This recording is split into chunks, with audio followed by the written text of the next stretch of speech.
अतीत के उन युगों और अंतरालों में कथा के अमृत को पिया है, तन मन को धोया है। और एक बात जो स्पष्ट हुई है लीला कथाओं में कि सनातन धर्म पूजा और इबादत का धर्म नहीं। We believe in application.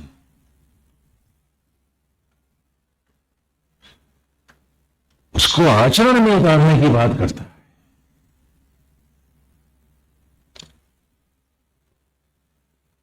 एक लड़के को एक भक्तराज ने कहा कि मैं अपने बेटे को पहलवान बनाना चाहता हूं। तो कहा इसको पहलवान भक्ति करना था। जब भक्ति में तुम्हें मोक्ष मिल सकता है तो बच्चे बेटे को भी पहलवान भक्ति क्यों नहीं करा दो? बुराई क्या इसमें? बोले क्या करेगा?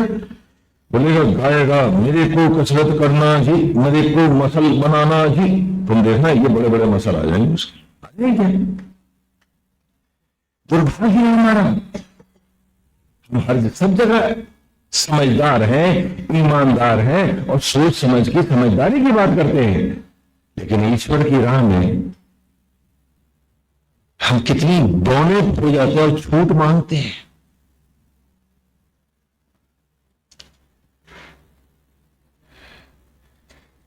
कि भजन का अर्थ है एप्लीकेशन में भी लाओ,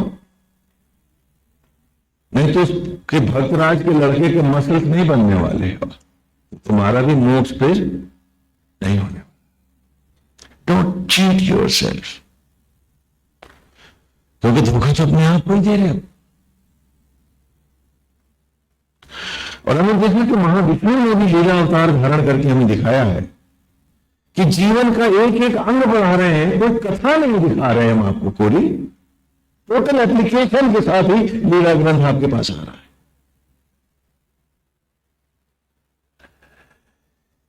इस धर्म को भी हमारी समझने की जरूरत है।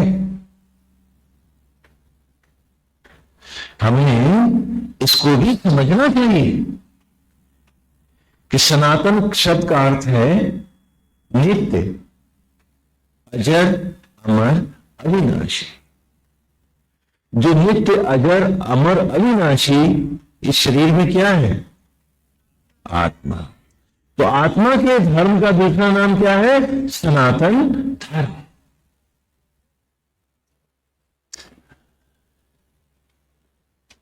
तो ये किसका धर्म है?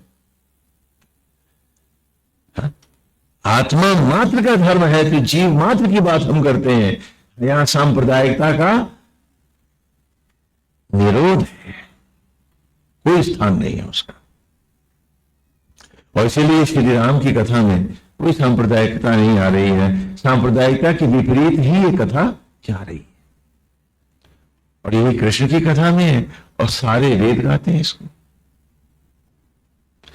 क्योंकि अपने आप को किसी संकीर्ण माचिस की डिबिया में वही तो बंद कर सकता है जिसका आराध्य भी किसी डिब्बी में बंद होगा, जो वो सचराचर का है, प्राणी मात्र का है, और उसी ने तुमको बनाया है। तो तुम कौन सी डिबिया में बंद हो गए हो? क्या तुम पिता का सम्मान कर रहे हो? क्या इसमें तुम्हारे पिता का आदर है कि जो सर्वव्यापी है, सार्वभौम है, सब में व्याप्त है, जो सबको बनाने वाला है, हम उसके ना होकर के किसी माचिस की डिब्बी में बंद हो जाएं, क्या ये उचित होगा? और लीला कथा दिखा रही है ऐसी बात कि यहां भेद की नहीं, अभेद की बात है। क्योंकि आत्मा देह मात्र में अभेद है, तो धर्मात्मा वही तो होगा जो अभेद होगा, जो भेद भाव को कदापि नहीं स्वीकारेगा। सिए राम मैं सब जग जानी, ये महामंत्र हैं, खाली ये बोले नहीं जाते, इन्हें जाना जाता है, इन्हें पहचाना जाता है और इन्हें जिया जाता है। हमने पूछा कि धर्म का ग्रंथ कौन सा है? सनातन धर्म का। वेद से पूछा क्या आप हैं? तो चारों वेदों ने कहा नहीं, हम उस मूल पाठ को स्पष्ट करते हैं, स्पष्टीकरण देते हैं, आप तक लाते हैं। मूल पाठ हम नहीं है, मूल पाठ केवल एक ही ग्रंथ है और उसे स्वयं प्रभु लिखते हैं, दूसरे में साहस नहीं है लिखने का। तो कहा वो किताब कौन सी है? तो उत्तर दिया, अथर्ववेद में, दशम कांडम में, सभी वेदों में बारंबार ये शब्द आए हैं, ऋचाएं अलग अलग भाव में आई है कि अंति संतम न जहाति अंति संतम पश्यति देवस्य पश्य काव्यम न मम न चीर्यति। कि मृत्यु अंतिम सत्य नहीं है।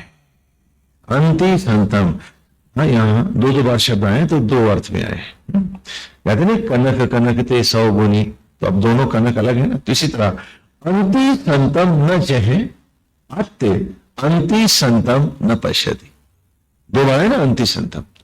तो अंति माने समीप में, न माने हमारी, जय प्रलय, कि मृत्यु हमारे समीप है। अत्य ऐसा अंत, संतम योगी संत न पश्यति नहीं देखता, वो मृत्यु को सत्य नहीं मानता। देवस्य पश्य काव्यम, देखता है परमेश्वर के गीत को, सचराचर को, जीव मात्र को। न ममा न जीर्यति, जो न कभी मरता है न जीव होता है, पुनः पुनः जीवंत हो उठता है, उसके स्पर्श से अक्षर फिर नया हो जाता है।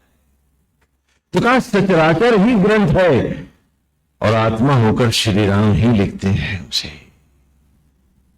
और हम सब हैं उसके, ईश्वर के बनाए उस ग्रंथ के पवित्र अक्षर, तो अपवित्र क्यों हो जाए।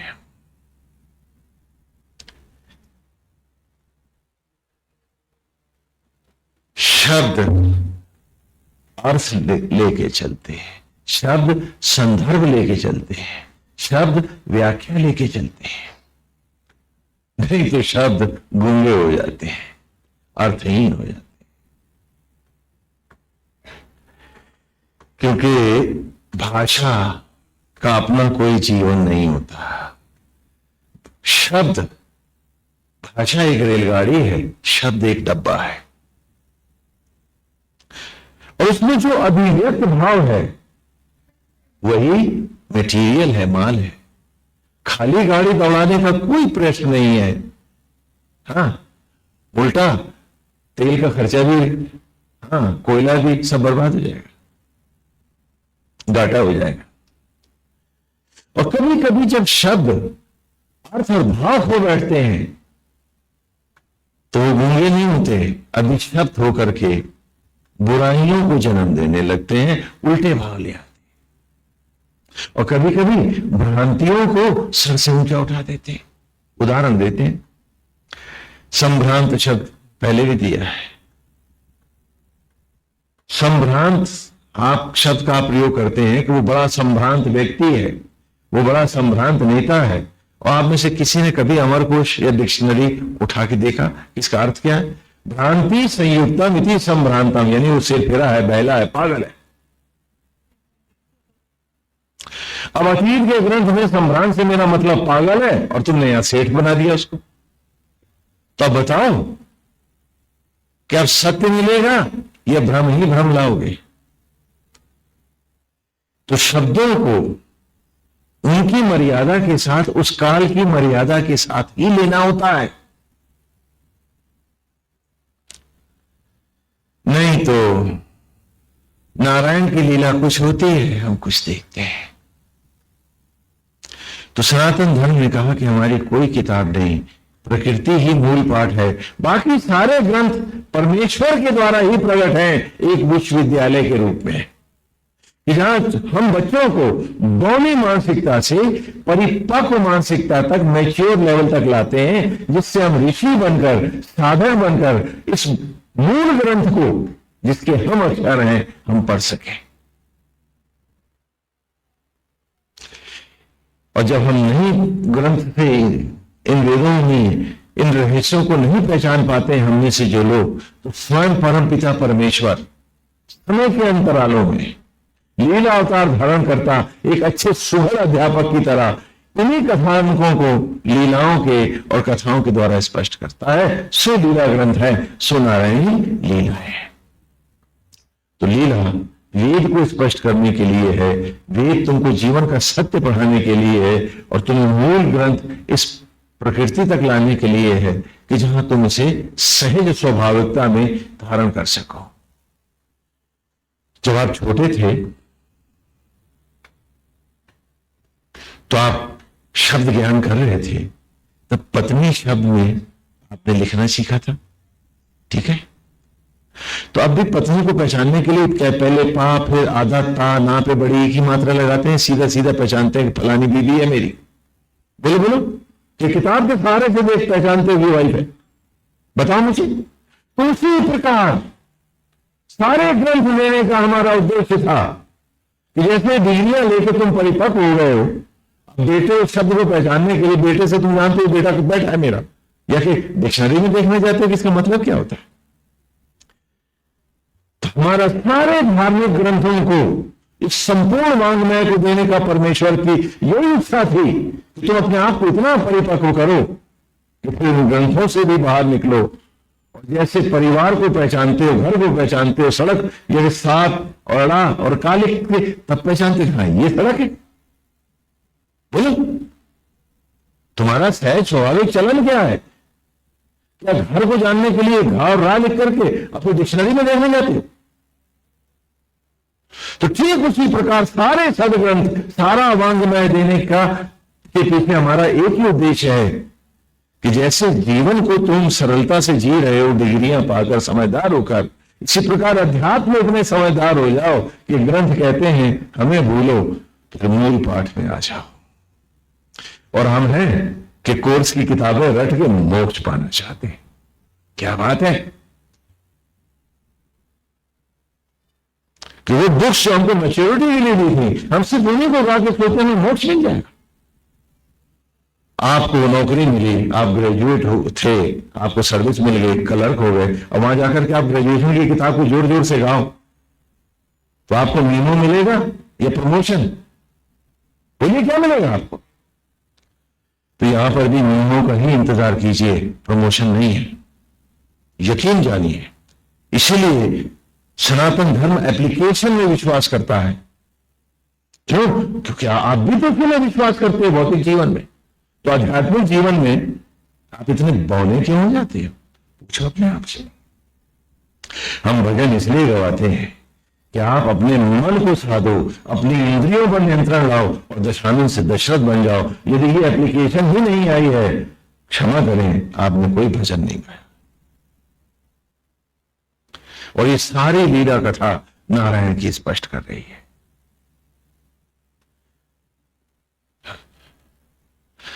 अब कोई आपसे नाक पूछे, हाँ, तो यह आपसे पूछे कि भाई ये अक्षर क्या लिखा, तो क्या कहोगे? कबूतर से कहा। जानते हो सब। तो ठीक उसी प्रकार हमने अध्यात्म के इतने ग्रंथ, इतने सुंदर अमृतमय ग्रंथ परमेश्वर कह रहा है इसलिए उभारे थे कि जैसे सहज स्वाभाविक होकर तुम भौतिक जीवन जी रहे हो, इन ग्रंथों के द्वारा मानसिक रूप से इतने परिपक्व हो जाओ, मैच्योर हो जाओ कि तुम मूल पाठ तक आओ, हर बार कुंजियां न खोजते रहो। काश हम इस बात को समझ पाते तो राम की कथा यूं अतीत के अंतरालों में उल्टी तो ना हो गई होती जो आज हम सुन रहे हैं। कथा में प्रवेश पाती है कि जानकी ने कहा है कि वो अवध नहीं लौटेगी। अग्निदेव ने भी प्रकट होकर कहा है कि हे निष्पाप तपस्विनी, मैं तेरे सतीत्व का साक्षी हूं, मेरी अग्नियां भी तुझे नहीं जलाएंगी। राघवेन ने कहा है कि मैं सचराचर और धर्म के हित में ही निर्णय ले रहा हूं। जानकी, ये मेरा मुंह नहीं है, क्योंकि धर्म की मर्यादा पतित पावन है, क्योंकि निरंतर परमेश्वर आज भी पतन को पावन वनस्पतियों में लौटा रहा है, आपके पतन को, तभी तो सचराचर है। अशीघ्रमेन्द्र ते गिरा प्रतीत्वामुदासत अजोषा वृषभम पते। तुम्हारा अग्नियों में प्रवेश करना ये धर्म का विपरीत है, और आज जो तुम करोगे कल ये चलन होगा। तो अपने ही अपना ही नहीं, तुम्हारा ये बाकियों के भी पाप का भार तुम पर आ जाएगा। इसलिए हम कहते हैं कि वापस चलो, नारायण समझाते हैं। तो जानकी कहती है, राघवेंद्र मैं फिर भी भयभीत हूं, यदि आप मुझे एक संकल्प का सहारा दें तो मैं चल सकती हूं। कहा क्या? कहा कि मेरा नाम लेकर यदि कोई भी रघुकुल के पावन चरित्र पर कीचल उठा लेगा, वंश पर, यदि समाज आपकी मर्यादा नहीं मानेगा, तो राघवेंद्र आप निश्चय पूर्वक मेरा परित्याग करें।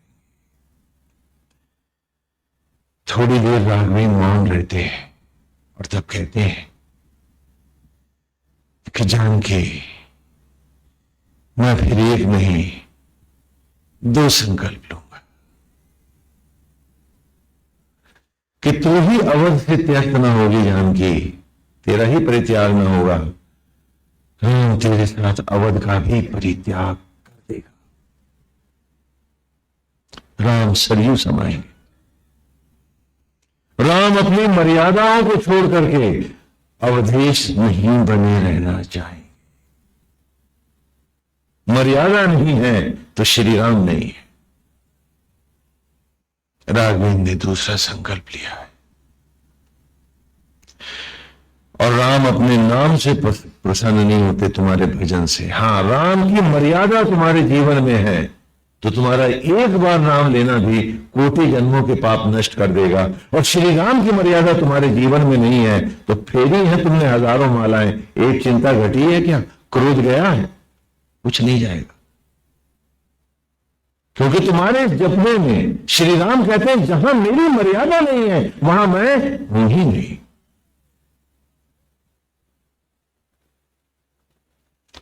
दो संकल्प लेकर लौटे और हमारी कथा सरयू के तट पर आ गई है। सारा अयोध्या अवध दुल्हन से सजा है। सब लोग प्रसन्न हैं कि आज अवधीश अवध लौटते हैं, आज अवध फिर प्राण पल्लवित होगी। सबकी हंसी, सबका सुख, सबका आनंद मंगल आज लौट रहा है।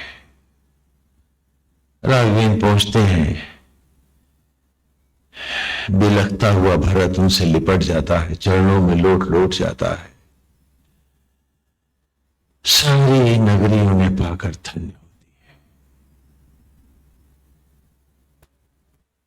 नगर में उत्सव है, धूम है, भरत मिलाप के अमृत क्षण है, जिसे कवि, संत और मनीषी जन और कथाकार और लेखक नाना प्रकार से आपको प्रस्तुत करते हैं।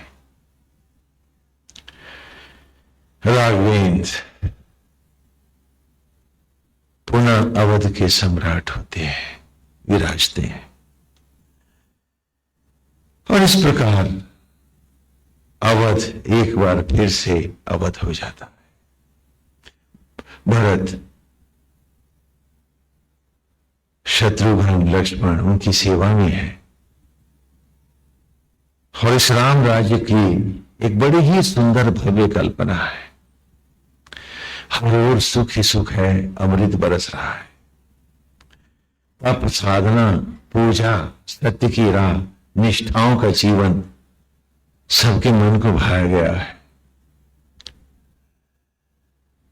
और इस प्रकार यहां एक क्षेपक कथा भी आई है, मैं उसका निराकरण कर दूं। शंबुक की कहानी है ना। यूं तो कृष्ण की कथा में भी शंबरासुर आया हुआ है, मुझे कुछ ज्यादा स्पष्ट करने की बात नहीं है। केवल वहां हमारे एक कथाकार ने इस कहानी को उदाहरण के रूप में लिया था, ये दिखाने के लिए कि ईश्वर दूसरों से बदला लेने के लिए इस तामसी मनोवृत्ति से प्रेरित होकर की गई साधना में ईश्वर उस साधक को ही मार देता है, तांत्रिक ईश्वर के द्वारा नष्ट किया जाता है। वो कभी सुखी नहीं होता, और उसकी राह लेने वाले कभी सुखी नहीं होते। शंभू दूसरे के बच्चे की हत्या के लिए एक तांत्रिक साधना कर रहा है। उसमें उसका बालक जब मृत्यु तुल्य कष्ट पाता है, और जब ये बात उनको पता चलती है तो राघवेन उसका वध करके दिखाते हैं, है ना। मैंने आपसे कहा ना कि शूद्र कौन है? जिसकी तामसी मनोवृत्तियां हैं, जो दूसरों का अहित करना चाहता है, जो दूसरों को सुखों को छीनना चाहता है, वो 20 बिस्वे वाला शूद्र हो जाता है। उसके और कोई मूल्य बाकी नहीं रह जाते। जो राम की मर्यादा से बाहर है वो अज्ञानी है, और अज्ञान ही शूद्र है। वो चाहे जिस वर्ण का है, जिस जाति का है, अज्ञानी होने से ये सब शूद्र हैं। और जो दूसरों को सताने करके, दूसरों का हित साधने के लिए तामसी मनोवृत्ति से गंदी पूजाओं में जाता है, तो यहां दिखाया है कि परमेश्वर उसी का विनाश करते हैं। लेकिन उस कथा को लेकर के भी आज आप बड़े बड़े नाटक देखते हैं, कथाएं देखते हैं। कहते हैं ना कि जब शब्द अर्थ खो देते हैं तो उल्टे अर्थों में चले जाते हैं। हाँ, संभ्रांत यानी पागल आदमी, हाँ, सम्मान से संयुक्त हो जाता है। ये आप ही की परिभाषा है। ठीक इसी प्रकार अतीत की उन कथाओं के साथ ये बड़े ही दुर्भाग्यपूर्ण दर्दनाक खेल खेले गए। राघवेंद्र का राज्य अद्भुत है, अनुपम है, और ये वो युग है कि जब हर व्यक्ति वर्णाश्रम धर्म को प्राप्त है। ये समाज की मर्यादा है, और यही धर्म की मर्यादा है, और जो धर्म की मर्यादा है वही श्री राम की मर्यादा है। हर व्यक्ति अज्ञान की क्षुद्रता से उबरता है, और गुरुकुल में ज्ञानार्जन के हित में प्रथम द्विज अर्थात वैश्य होता है। पुनः वो गृहस्थ धर्म को प्राप्त होता हुआ फिर गृहस्थ धर्म के बाद राजसूय यज्ञ करता है। अब कालांतर में विद्वानों ने जो शब्दों का के साथ अपनी कल्पनाएं जोड़ी तो पता चला लड़ाइयां हो रही हैं, युद्ध हो रहे हैं, अस्त्र शस्त्र चल रहे हैं। आज ये भी स्पष्ट कर दें आपको।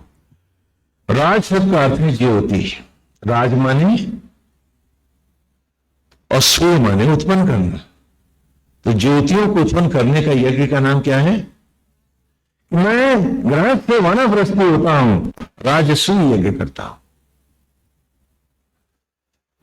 राजा भी करता है, गृहस्थ भी करता है, योद्धा भी करता है, सेनापति भी करता है, और पुजारी भी करता है। सभी करते हैं कि आज से जो भी जिस व्यवसाय में मैं हूं वो मेरा निमित्त धर्म है। और वानप्रस्थ को प्राप्त हुआ व्यक्ति अपने पुत्रों को ही उत्तराधिकार देता हुआ श्री हरि के अर्पित राजा राज्य को कर देता है, और युवराज देखते हैं, सभासद देखते हैं उसको, और वो स्वयं अपने गुरु के आश्रम में वानप्रस्थी हो जाता है। स्वपाकी है, भूमि शयन करता है, वेद वेदांगों का अध्ययन करता है, और निरंतर उस आत्म तत्व को पाने में लगा हुआ है। वो कल का सम्राट है, आज गलियां बुहार रहा है, जनता की सेवा में लगा है। क्यों? कि ब्रह्मवत आचरण करके उसे अभ्यास करना है। There has to be an application, खाली भजन नहीं। और आज आश्रम के बाहर आपकी पादुकाओं के लिए हमें पैसे पर सेवक बुलाने पड़ते हैं कि आपके जूतों की रक्षा करें। आप में किसमें राम है? पूछे अपने आपसे कि आज वो निष्काम सेवाएं भी नहीं है आपके पास, और वो राजा है। आप किसी भी गरीब की झोपड़ी में, किसी दुखिया के पास, किसी दुख भरे बुढ़ापे को वो सहारा दे रहा है, क्योंकि उसने राजसूय युग कर लिया है। और अब तो वो नारायण की आत्मा की राह जा रहा है। न उसमें कोई दम्भ है, न कोई मिथ्याभिमान है, अकिंचन है।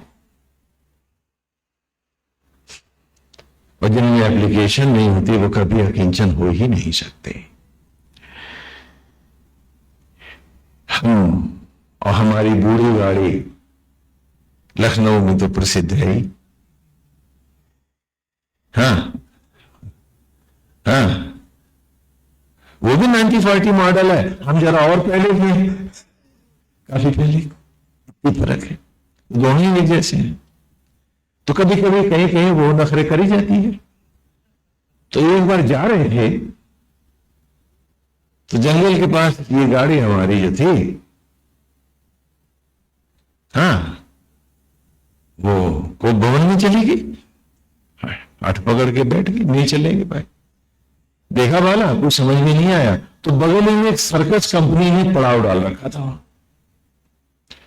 तो वो भाग के आए। उनके जो लोग थे तो उन्होंने अपनी गाड़ियों के जो ठीक करने वाले मिस्त्री थे उनको पकड़ लिया। उन्होंने देखा तो उन्होंने कहा कि स्वामी जी इसका प्लेटिनम पॉइंट चला गया है, और कल सवेरे ही हम मोटरसाइकिल से एक आदमी को भेज के शहर से मंगवा देंगे और आप आराम से जाइए, गाड़ी ठीक ठाक है।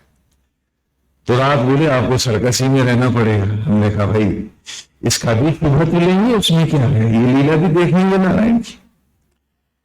तो ब्रह्म मुहूर्त में ही सवेरे सवेरे भी पोड़ी फटी और बहुत शोर मचना शुरू हो गया। तो हमने पूछा हमसे कि भाई ये शोर कैसा है? कहने ये बंदरों के बाड़े हैं, बड़े बदमाश हैं, सवेरे से बर्तन पीटने लगते हैं, खाना लाओ। बंदर है। गाड़ी ठीक हो गई, हम आगे को बढ़ गए, हरिद्वार ऋषिकेश जाए चले गए। तो जब वहां से उतर रहे थे तो अंधेरा हो गया। तो रात में हम एक उस आश्रम में रुक गए जहां वो वानप्रस्थी आश्रम था, जहां आपके पुरखे लोग, बुजुर्ग लोग, जो रिटायर्ड लोग हैं वो रहते हैं। अरे सवेरे वहां भी बर्तन बज रहे थे कि रिटायर्ड चीफ इंजीनियर चाहता है कि रिटायर्ड बड़ा बाबू जिसके साथ वानप्रस्थ कर रहा है अब भी उसे ला दे। मतलब नौकरियों से रिटायर हो गए हैं, मिथ्या अभिमान और दंभ से रिटायर अभी भी नहीं हुए, क्योंकि जिनके जीवन में एप्लीकेशन नहीं होता, जो अपने जीवन में आचरण में इसको नहीं उतारते हैं, उनके भजन और कथाएं और मूड़ी हिलाना कितना सार्थक है आप इस तस्वीर में देख सकते हैं। और आप क्या सनातन धर्म को देने वाले संत ऋषि और मनीषी जन इस बात को जानते हैं, इसलिए धर्म इज ए टोटल एप्लीकेशन। ये कोई शेख चिल्ली का स्वाद नहीं है उनके लिए। राजसूय यज्ञ करता है और फिर वानप्रस्थी होता है। और राजसूय यज्ञ करते समय राजसूय यज्ञ की भी मर्यादा है कि भाई मैं अगर दुकानदार हूं तो मैं आज काम धंधे से इससे उपराम हो रहा हूं, इसलिए आप सबको मैं सूचना भेज रहा हूं राजसूय यज्ञ की कि आप सब पधारे, जिसको जो लेना हो भैया अभी ले लो, नहीं तो कल गद्दी छोड़ने के बाद मैं आपको क्या दे पाऊंगा। कोई मन में खटास हो तो आज निकालो, क्योंकि जब मैं आत्मा की राह जा रहा हूं तो मुझे मारने भी आओगे तो मैं तुम्हें श्री राम ही देखूंगा, तो लड़ ही नहीं पाऊंगा, और तुम मुझे मार के स्वयं मरोगे, मुझे मार नहीं पाओगे, क्योंकि जो राम की राह पर है वे भी तो राम के हैं। तो इसलिए उसकी घोषणा होती है, सबको सूचना जाती है, जिनके साथ उसका लोकाचार व्यवहार रहा है, बिजनेस का रहा है, सेनापति है तो युद्धों का रहा है, जैसा भी रहा, सबको सूचना जाती है कि आज वो राजसूय यज्ञ करने जा रहा है। तो ये सुनते ही हर व्यक्ति अपने मन के मैल को वहीं फेंक देता है कि भाई अब तो नारायण की राह जा रहा है, अब इससे बैर करना तो प्रभु से बैर करना, छोड़ो जाने तो ना। तो वे सब आते हैं, उसको साधुवाद देते हैं और एक उत्सव होता है, सब चले जाते हैं और वो वानप्रस्थी हो जाता है, राजसूय यज्ञ समापन हो जाता है। यही स्थिति राजाओं में है। हाँ, राजाओं में ये होता है कि अगर कोई राजा बदला लेना चाहे तो युद्ध भी हो सकता है, लेकिन राजसूय यज्ञ का अर्थ ये नहीं कि दूसरे राजाओं को पराजित करना, जो आज आप कथाओं में पढ़ते हैं। भारत की संस्कृति में किसी का राज्य हड़पने की कल्पना ही नहीं है, किसी को दास बनाने का हमारे ब्लड में भी नहीं है, हम मानते ही नहीं है। क्योंकि दूसरों को जीतना, सताना ये तो गुंडों का काम है, इसमें वीरता कहां है? शूरवीर तो वो होगा जो अपने सारे सुखों का प्राणी मात्र के हित में त्याग कर दे। वीरता इसमें है, न कि लूटने में है, वो तो महकायर का काम है। किस प्रकार ये राजसूय यज्ञ होते थे। और जब वो 12 साल का वानप्रस्थ और 1 वर्ष का ज्ञातवास लेता है, ये महाभारत काल में है, हाँ, लेकिन रामायण काल में भी इतना ही है। 12 वर्ष का वानप्रस्थ लेता है, स्वाध्याय अध्ययन करता है, और 1 वर्ष का वो अज्ञातवास लेता है वानप्रस्थ करने के बाद। क्यों? कि वो अपने आप को एक बिल्कुल ही विपरीत परिस्थितियों में डालता है, जहां उसे कोई नहीं जानता, उसे कोई नहीं पहचानता, और तब उस प्रदेश में वो 1 वर्ष अज्ञातवास करता हुआ देखता है कि क्या मैं आत्मा श्री राम के सहारे किसी से इच्छा न रखता हुआ, जेही विधि राखे राम, और प्राणी मात्र में राम भाव से सेवा करता हुआ क्या मैं जी सकता हूं? ये अज्ञातवास है कि वो अपने को तोलता है कि मेरी राम शरणागति भक्ति सत्य भी हुई है या नहीं। ये नहीं क्या पेंशन मिलती रहेगी? क्या क्या क्या सुनोगे कथा? हाँ, कि क्या मैं उस स्तर पर एक नारायण को अर्पित होकर प्राणी मात्र की सेवा करता हुआ, फिर नारायण की प्रेरणा से जो समाज करे उसी में पुनः समाज की सेवा करता हुआ, थोड़ा जो मेरे लिए स्तन के लिए आवश्यक है, प्रभु को प्रसाद भगवान को भोग लगाने के लिए रखता हुआ, क्या मैं पूरी तरह से श्री राम के चरणों में बैठा हुआ उसकी सेवा करता हुआ राम में स्थिर हो सकता हूं? और जब 1 वर्ष के अज्ञातवास में उससे तौला अपने आप को, क्या ये पूरा वर्ष मैंने राममय होकर जिया है और मेरा कोई अतीत मुझे बुलाने नहीं आया है, कोई चाहत नहीं जागी है किसी से मिलने की, अब तो राम ही से मिलने की आतुरता है। तो फिर वो लौट के आता है कि अब वो अश्वमेध यज्ञ करेगा। आपने देखा कि वहां सेनाएं लड़ रही हैं, ऐसा नहीं होता। अब वो अश्वमेध यज्ञ करेगा। आ माने रहित, श्वा माने अतीत, अतीत से रहित अमर आत्मा में मेद करेगा, राम द्वैत करेगा, ब्रह्मा द्वैत करेगा, और अब अनंत ज्योतियों को चला जाएगा, सन्यासी होगा। क्योंकि राजा कब चक्रवर्ती सम्राट होता है मालूम है आपको? जब उसका कोई भी शत्रु ना हो, उसे चक्रवर्ती सम्राट कहते हैं। तो राजा कब चक्रवर्ती सम्राट होगा? वो सन्यासी होगा जिसका कोई शत्रु नहीं होगा।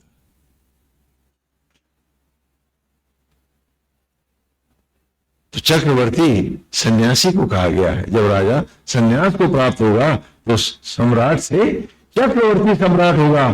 तो हर व्यक्ति उसमें अब एक नारायण देखेगा और वो सब में श्री राम देखेगा। भला उसका शत्रु कहां होगा? और जब तक वो राजा है, सारी दुनिया जीत आए, क्या शत्रु उसके नहीं होंगे? निश्चित होंगे और बढ़ गए होंगे। तो फिर वो चक्रवर्ती सम्राट कैसे होगा? हम नहीं जानते हैं कि वक्त ने क्या खिलवाड़ किए और इनका ये कथाएं कैसे क्यों कर भ्रमित होती चली गई।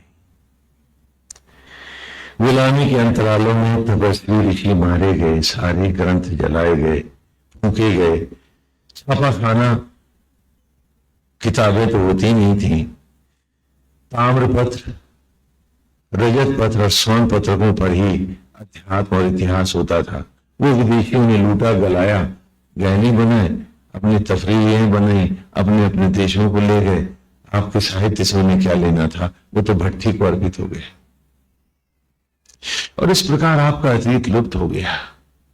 फिर एक लंबे 1200 साल के अंतराल के गुजरने के बाद जब ये छापाखाना और मशीनें आई तो प्रकाशक पैदा हुआ।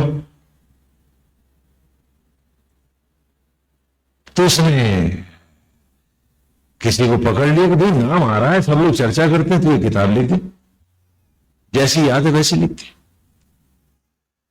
वो ग्रंथ पैदा हो गए, उन्हें आप सीने से लगाए घूम रहे। अब भूल गए कि आपका मूल पाठ ये नेचर है, प्रकृति है, सचराचर है। और यही तर्क की कसौटी है, सत्य अपने आप आएगा। सब आप शब्दों के गुलाम नहीं हैं, आप सत्य के भक्त हैं। और अश्वमेध यज्ञ करने के बाद, अश्वमेध यज्ञ की घोषणा के बाद जब अश्वमेध यज्ञ होता है तो उसमें हम अपनी चिता स्वयं जलाते हैं। कल्पना क्या है कि जैसे व्यक्ति मर जाता है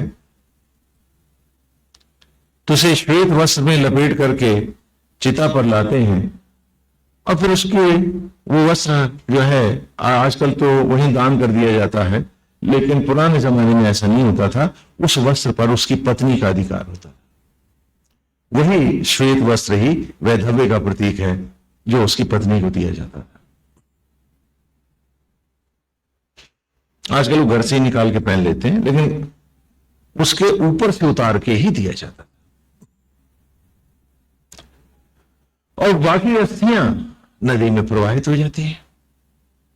तो ठीक उसी प्रकार अपने अतीत को पूरे प्रदेश में घुमाता हुआ, सब कुछ दान करता हुआ, वो स्वयं यज्ञशाला में आता है और अपने अतीत के प्रति जो दंड है उसी को वो अग्नि पर रखता है। और इस भाव से कि अतीत का वो व्यक्ति जो मैं हूं वो जल रहा है, भस्म हो रहा है। मनसा वाचा कर्म। हाँ, तो वो स्वयं आहुतियां देकर के अपने अतीत को जलाता है, स्वयं जलता है उसमें। और जब वो यज्ञ समाप्त हो जाता है तो वो राजा है, सेठ है, सेनापति है, कोई भी है, सभी लेते हैं वर्णाश्रम धर्म के अनुसार। आज आप कहते हो स्वामी जी घर नहीं छोड़ता, नहीं। आज आप ईंट की दीवारों से चिपक कर अगला जन्म उस ईंट पर एक कीट का ही तो मांग रहे हो विधाता से, और सोचते हो कि आपने मंत्र पढ़ लिए, जाप कर लिया है, कल्याण हो गया आपका। हाँ, पहलवान के बच्चे के भी मसल्स भजन गा के बन गए थे ना, आपके भी बन गए। तो राजा श्वेत वस्त्र में स्वयं लिपटा हुआ कि अतीत के पुष्प है, तिरोहित होने जा रहे हैं, वो स्वयं जा रहा है। एक वस्त्र है उसके ऊपर, सिर्फ श्वेत। और वो धीरे धीरे नदी के किनारे जल की धाराओं में बैठता है तो आचार्य उसे शिखा और सूत्र दोनों से विहीन कर देते हैं। ये भी संग्राम समाप्त हो गया। और फिर आचार्य और उसके बेटे जो भी होते हैं, अब तो उसका पूर्व जन्म है ना, क्या है ना, उसका वो तो मर चुका है, वे उस श्वेत वस्त्र को पकड़ते हैं। ये मर्यादा है। आज आप सारे संस्कार भूल गए और उसके बाद जो पौराणिकों ने बनाया आपने उन्हीं को संभाल लिया। उस श्वेत पक्ष को वे सब पकड़ते हैं। वो आगे बढ़ता जाता है, कपड़ा खुलता जाता है और निर्वस्त्र देह जल की धाराओं में बैठ जाती है।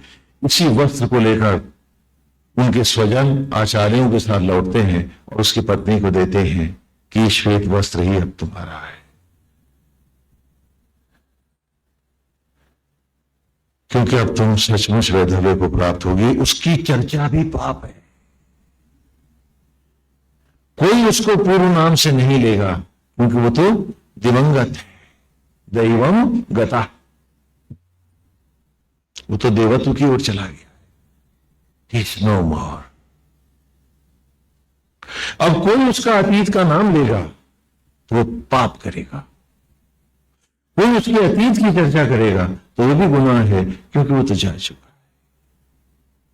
और जब नदी के उस पार जल समाधि के बाद जब वो उस तरफ निकलता है, नदी के उस पार तैरता हुआ आता है, कम जल है तो टहलता हुआ आता है, तो सन्यासी गण उसको ये ज्योतियों का, अग्नियों का वस्त्र उड़ाते हैं और यहां से उसके सन्यास का आरंभ होता है।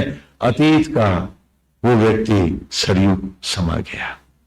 हाँ, जब हम वहां पहुंचे गुप्तार घाट में तो हमसे हमारे मित्र ने कहा राम ने ही आत्महत्या की थी, तो बड़ा धक्का लगा कि आज सब लोग सब कुछ भूल गए। और सरयू से भी नहीं पूछते हैं कि क्या हुआ था। तो खैर हमने पूछा फिर क्या हुआ, वो राम जाने, छोड़िए उसको, वो विषय नहीं है। तो बाद में सबने कहा कि एक बार वो अतीत की कथा दोहरा दो। तो हमने कहा सुना देंगे, क्योंकि हम तो कथाएं ही जीते हैं, सुना देंगे।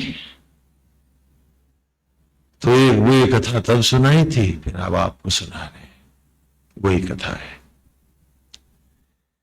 हाँ समझ गए हैं? तो सर ये समाना क्या है? हाँ, क्योंकि आप लोग सांस रोके बैठे हैं। हाँ भाई, गुप्तार घाट तो है और वहां सब कहते हैं कि राम ने यही समाधि ली थी जल में। क्या हुआ था? आज वो सारी कहानी सुनाते हैं। वहां एक राम ही नहीं, अवध का हर धर्म प्राण व्यक्ति वही समाधि लेता था और उस पार सन्यासी होता। हाँ, कथा सुने। बहुत ही सुंदर समय चल रहा है। अब अलग अलग इतिहासकारों ने अलग अलग समय दिया है कि कितने वर्ष राम ने राज किया।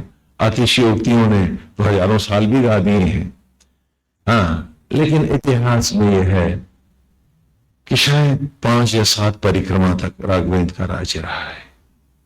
वर्ष, परिक्रमा ही वर्ष है। अब वो परिक्रमा कितनी थी ये तो वो युग बताएगा, लेकिन परिक्रमा ही वर्ष होती है, तो इसलिए यही समझ लें। कुछ ने 12-13 वर्ष कहा,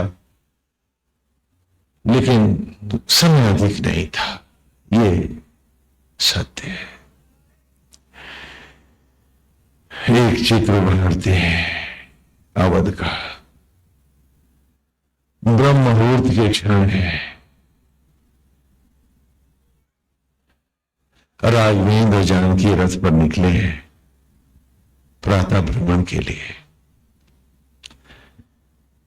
आज श्री राम वल्लभा की देह पर सौंदर्य कुछ और अधिक प्रस्फुटित है, क्योंकि वे मातृत्व को प्राप्त हो रही है। राम के अयोध्या का भविष्य उनकी देह में पल रहा है। जानकी बहुत प्रसन्न है। राघवेंद्र भी बहुत आनंद में है। रथ आगे बढ़ा जा रहा है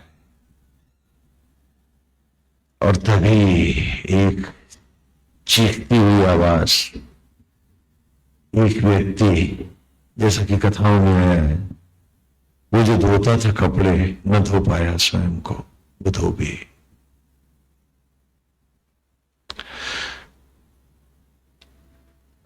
उसने कटाक्ष किया है अपनी पत्नी पे कि मैं राम तो नहीं हूं जो तुझे घर में रख लूंगा, दुष्चरित्रा, उल्टा वगैरह वगैरह, निकल जाए।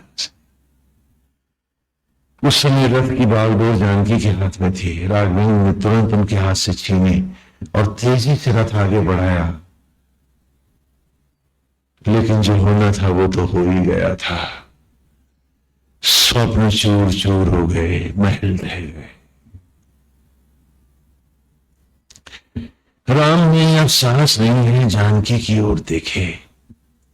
अपने आप को उस कथा में ढालो तो मेरे शब्द तुम्हारे भीतर तक तुम्हें समझा जाएंगे कि वहां क्या हुआ था। और जानकी भी मौन है। राघवेंद्र बार बार अपने का अंतर तड़प रहा है कि जानकी, काश तुमने मुझसे संकल्प न लिया होता तो आज फिर यूं राम का महल धराशायी तो ना हुआ होता। तड़प उठा है वो महामानव कि जानकी, आज तुम्हारे लिए, तुम्हारे प्रति मुझे तुम्हारे संकल्प के कारण एक अन्याय कर रहा हूं। जानकी मौन है। तूफान उभरते हैं, अंतर में उसके बिजलियां कौंध रही हैं। बार बार तड़प कर कह रही है, राघवेंद्र मैं नहाना चाहती थी।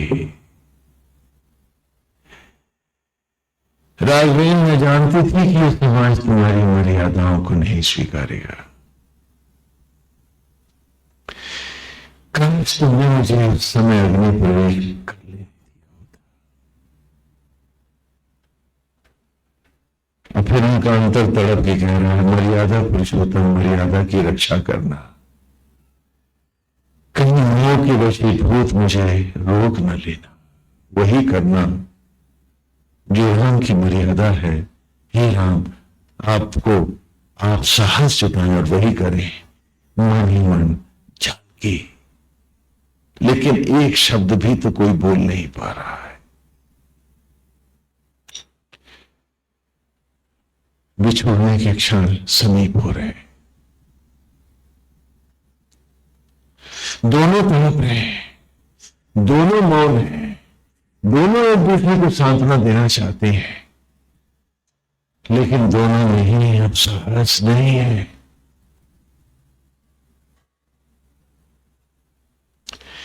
यहां एक बात हम आपको स्पष्ट कर दें कि एक वाक्य, एक सेंटेंस ही नहीं है, वरन ये कोई एक शब्द नहीं था जो एक व्यक्ति ने कहा था। आप ही की जैसे समझदार लोगों ने, विद्वानों ने, शास्त्रियों ने श्री राम की मर्यादा पर संदेह उभारे थे कि राघवेंद्र ने जो किया है ये उचित नहीं है, इससे तो समाज में दूषण फैलेगा, उद्दंड, ये युद्ध जब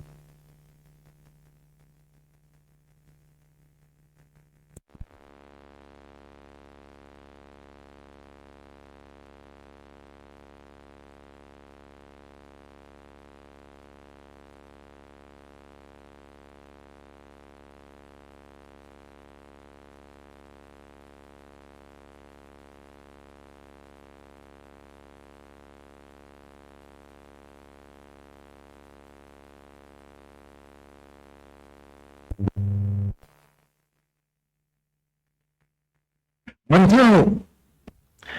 और सच बताइए, आपको सौगंध है राम की, क्या आज भी आप ऐसा ही नहीं करते हैं, आप ऐसा ही नहीं सोचते हैं? ये नहीं कि अतीत ने राम के साथ कल किया था, क्या आज भी आप सब नहीं करते हैं उस सत्य श्री राम के साथ, जो राम की, जो धर्म की मर्यादाओं के साथ, क्या आप भी यही खिलवाड़ रोज नहीं करते हैं? पूछिए अपने आप से। राम गाने वालों, कभी राम को जाना तुमने? खाली चिल्ला दिए जय श्री राम तो क्या हुआ?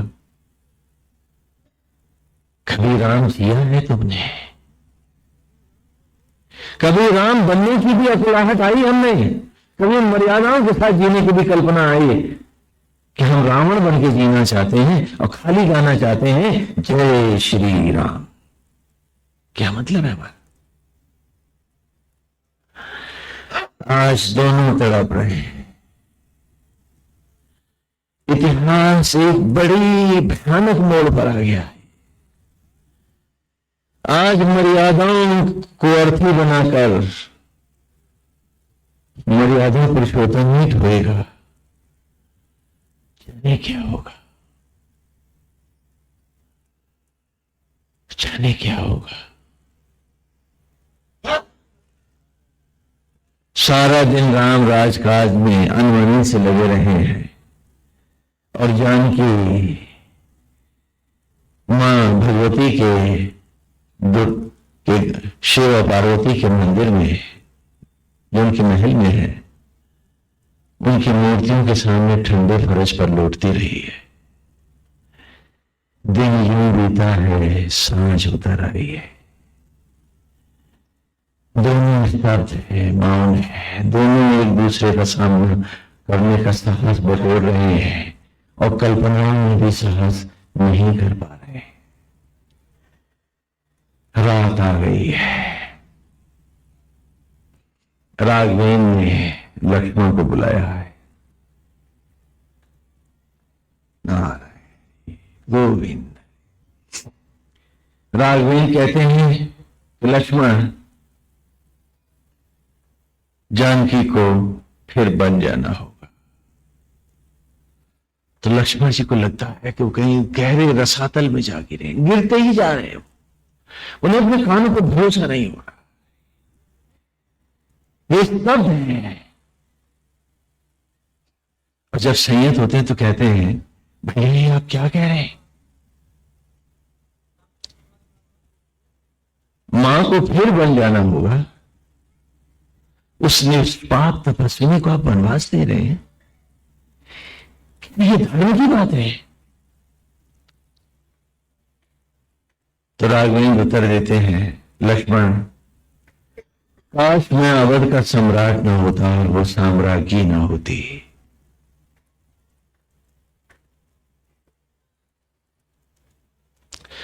लक्ष्मण, काश मैं अवध का सम्राट न होता और वो साम्राज्य न होते तो जानकी को वन नहीं जाना होता।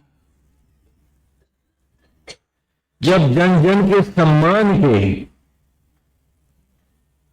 हम अधिकारी हैं, उनकी श्रद्धा के अधिकारी हैं, तो उनके संदेहों का निराकरण करना भी तो हमारा धर्म है। जानकी को फिर बन जाना होगा। कहा, भैया वे तो आना भी नहीं चाहते थे, आप जिद करके लाए। ये तो अग्नि में प्रवेश करना चाहती थी, आपने अग्निदेव में रोका उनको। और आज आप उस महातपस्विनी को पुनः वनवास देंगे। कहा, लक्ष्मण, राम की मर्यादा को राम की अवध ने नहीं स्वीकारा है, इसलिए जानकी को बन जाना होगा।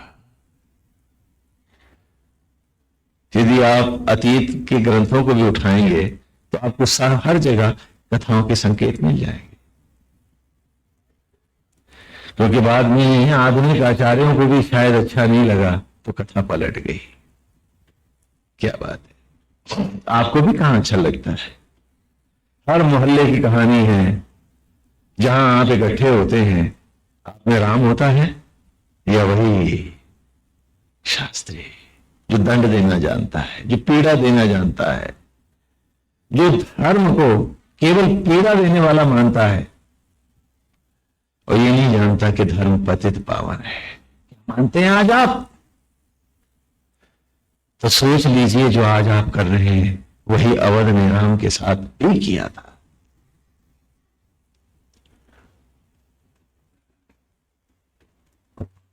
एक कथा एक अतीत नहीं, हर दिन की, हर स्थान की, हर व्यक्ति की कहानी है।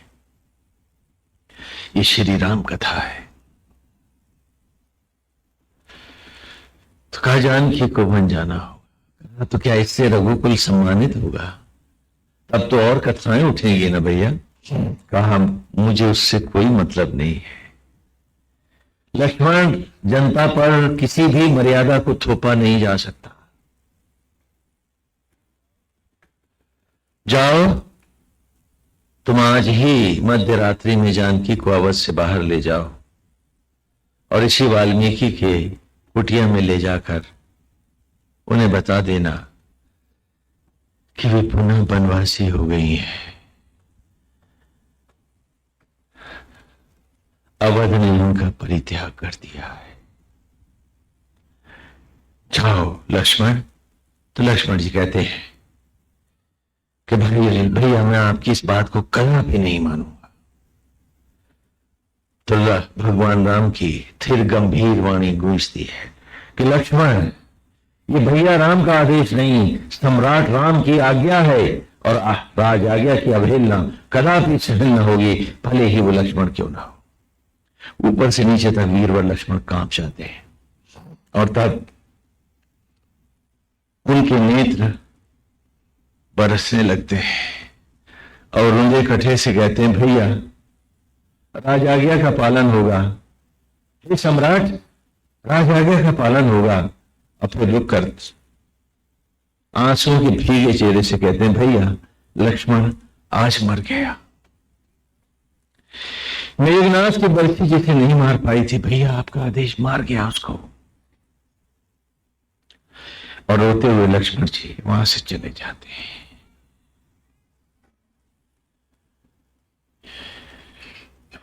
मध्य रात्रि में जब लक्ष्मण जी पहुंचते हैं तो रास्ते भर परेशान हैं कि मां से कैसे कहेंगे कि उन्हें चलना है, कैसे साहस उठाएंगे, उनकी तरफ देखने का साहस भी कहां होगा आज लक्ष्मण में। परस रहा है लक्ष्मण का। मन ही मन बहुत ज्यादा व्यथित है कि क्या बोलेंगे, क्या कहेंगे आज उनसे। और जब भी वहां पहुंचते हैं तो देखते हैं कि जानकी तो उनकी इंतजार में बैठी है। न देह पर आभूषण है, न कोई राजकीय तिलक है, साधारण वस्त्रों में, श्वेत वस्त्र में बैठी, जो वस्त्र दासियां भी नहीं पहनती, आज जानकी के तन पर है। उनको लक्ष्मण को रथ सहित आते देखकर वे स्वयं उठती हैं और रथ पर बैठ जाती हैं।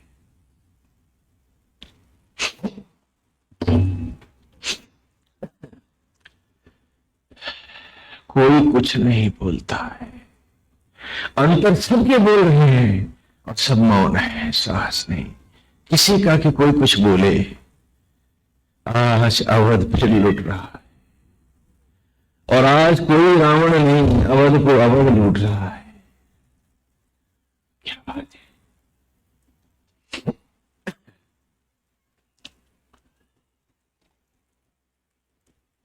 रात के अंधेरों को चीरता रथ अयोध्या से बाहर निकल गया है। लक्ष्मण जी रथ हाँक रहे हैं और अंधेरे की तरफ मुंह करके फूट फूट कर रो रहे हैं कि मां आज तुझे कहां छोड़ने जा रहा हूं, किसका सहारा है। कल तो मैं और श्री राम थे, आज तो कोई भी ना हो। क्या विधाता ने खेल खेला है।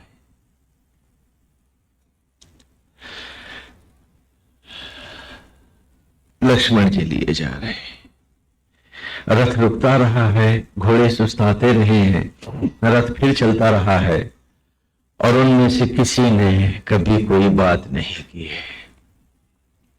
वाल्मीकि की कुटिया के पास निर्जन वन में जानकी ने कहा है कि रथ रोक दो, पहले शब्द है। लक्ष्मण जी रथ रोक देते हैं, जानकी जी उस सघन वन में उतर जाती हैं और वे कहते हैं कि लक्ष्मण तुम लौट जाओ। लक्ष्मण जी फूट फूट कर रोने लगते हैं और उनके चरणों में लिपट जाते हैं कि मां मुझे अपने से अलग न करें, मैं आपको अकेले छोड़कर नहीं जाऊंगा। और मैं श्री राम से क्या आया हूं कि भैया लक्ष्मण मर गया। तो वो कहती हैं, जानकी कहती है कि लक्ष्मण तुमने बड़ा अन्याय किया है। अरे तुमने बड़ा अन्याय कर दिया है श्री राम के साथ। ये निर्णय उनका नहीं, लक्ष्मण मेरा था कि यदि अयोध्या वासी अवध के लोग श्री राम की मर्यादा नहीं स्वीकारेंगे तो ये संकल्प मैंने लिया था कि राम मेरा पुनः परित्याग करेंगे। लक्ष्मण आज हमें तुम्हारी बहुत जरूरत है। वे बिल्कुल अकेले हो गए हैं लक्ष्मण, तुम्हें मेरी सौगंध, तुम्हें जाना होगा, तुमने बड़ा अन्याय किया है। वे तो पूरी तरह टूट चुके होंगे।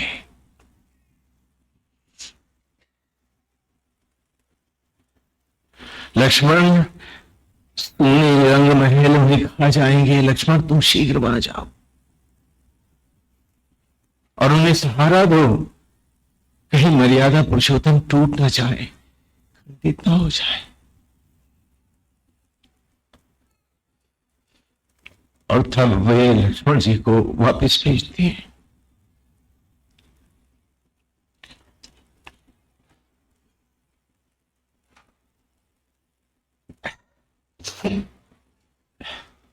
लौट आए हैं लक्ष्मण।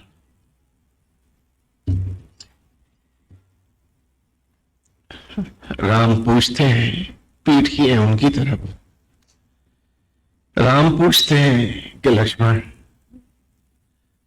जानकी को वाल्मीकि के आश्रम में छोड़ा, कहा नहीं, वे वन में ही उतर गई। हम जानते थे कि वे स्वाभिमानी, किसी की दया पर छीना नहीं जाएगी। वो ऋषि के आश्रम भी तो नहीं जाएगी। कहा उन्होंने कुछ कहा, उनका यही कहा कि मैं आपके साथ रहूं, आपकी सेवा करूं, आपको सांत्वना दूं। कहा नहीं लक्ष्मण, अब कुछ बाकी नहीं। लक्ष्मण, ये कांटों का ताज अब सहन नहीं होता है। घोषणा कर दो ऐसे मेरी लगी कि राम अभी सरयू प्रवेश करेंगे, राम अवध नहीं जिएंगे, नहीं रहेंगे। जाओ अश्वमेध यज्ञ की घोषणा करो, राम सरयू समाएगा। लक्ष्मण जी को लगता है जैसे आकाश टूटकर धरती पर आ गिरा। कब भी आइए, आप क्या कह रहे हैं? हाँ नहीं लक्ष्मण। राम अपनी मर्यादाओं में लिपटा सरयू छोड़ में प्रवेश करेगा। राम अवध नहीं जी पाएगा। और आज भी आप राम गाते हैं और उन्हीं शास्त्रियों का आचरण नहीं करके, और आप समझते हैं कि आप राम भक्ति कर रहे हैं। कितनी विचित्र बात है। और जब कोई सन्यासी आपको समझाता है तो आपको बुरा लगता है। क्यों? क्योंकि आपको दादुर भक्ति अच्छी लगती है, खाली टकराना ही आपको अच्छा लगता है, आचरण नहीं अच्छा लगता है, व्यवहार नहीं अच्छा लगता है आपको। और राम को देखो, उसकी एप्लीकेशन को देखो कि वो जिया है मर्यादाओं के साथ, और आज हमारे पास अनुसरण नहीं है उसका। नारायण गोविंद। कहा कि कांटों का ताज अब सहा नहीं जाएगा लक्ष्मण। राम इस मुकुट का परित्याग करता है और राघवेंद्र के सिर से मुकुट उतर जाता है। लक्ष्मण जी फूट फूट कर रो रहे हैं, लिपटे हैं। राघवेंद्र कहते हैं नहीं लक्ष्मण, राम अब किसी का सहयोग नहीं लेगा, राम को कोई सांत्वना नहीं चाहिए। राम का अटल निश्चय है कि राम सरयू प्रवेश करेगा।